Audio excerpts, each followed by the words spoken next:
Blanche said yes, because the system worked. He said the system worked. The gunman wasn't able to pierce the perimeter. Well, that's the narrative. The system held. But it didn't.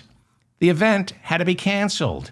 A Secret Service agent was rushed to the hospital while hundreds of DC police and Homeland Security and Secret Service agents scrambled to secure the building and all its occupants. How was Saturday night an example of the system working? What, because nobody got killed? Well, that's great news. Thankfully, nobody in the room was injured except for the Secret Service agent who was released later that night.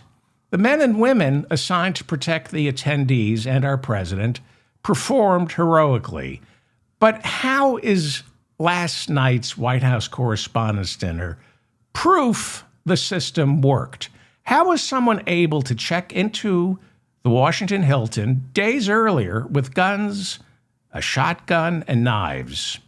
This now marks the third attempt on Donald Trump's life in fewer than 2 years. Let's not forget the shooter in Butler clipped Trump's ear, and Corey Comperatore, a 50-year-old former volunteer fire chief from Sarver, Pennsylvania, was shot to death. The system didn't work that day, and it didn't work last night.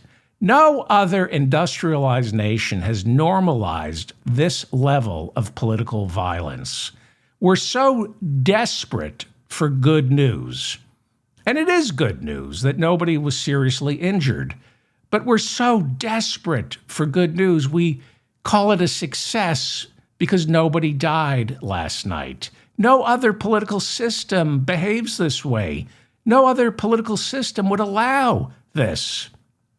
This system doesn't work. For one reason, our nation is awash with guns because our system cares more about the $90 billion a year industry that manufactures and sells firearms to U.S. citizens. They care more about the firearms manufacturers than they care about the tens of thousands of U.S. citizens killed and injured each year from all those firearms getting sold. There's Speaker Mike Johnson being rushed to safety. It must be nice to have that excellent a security detail.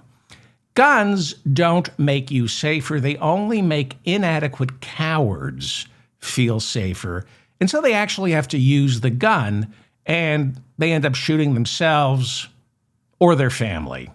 Saturday night's White House Correspondents' Dinner was one of those rare examples when a bad guy with a gun was stopped by a good guy with a gun. The problem with that version of events is there were millions of dollars worth of magnetometers, police officers, and 250 heavily armed good guys with guns. In fact, these aren't just good guys with guns. They are amazing guys with guns. They're the best. They're the sharpshooters. They teach marksmanship. You can't find better sharpshooters than who was at the Washington Hilton Saturday night.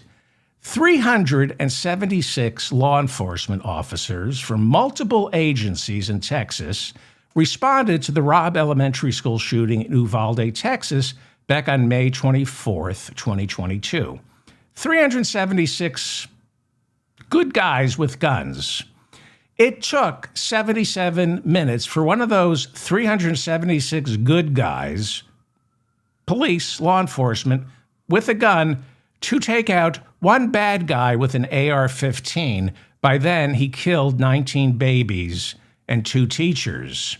Yes, I'm glad, I'm grateful. I dropped to my knees and thank the universe that nobody died and nobody was seriously injured Saturday night. But the fact that a shooter could get this close inside the most heavily fortified area in the world should tell you the rest of us here in the United States, much like those babies in Uvalde, don't stand a chance when there's an active shooter.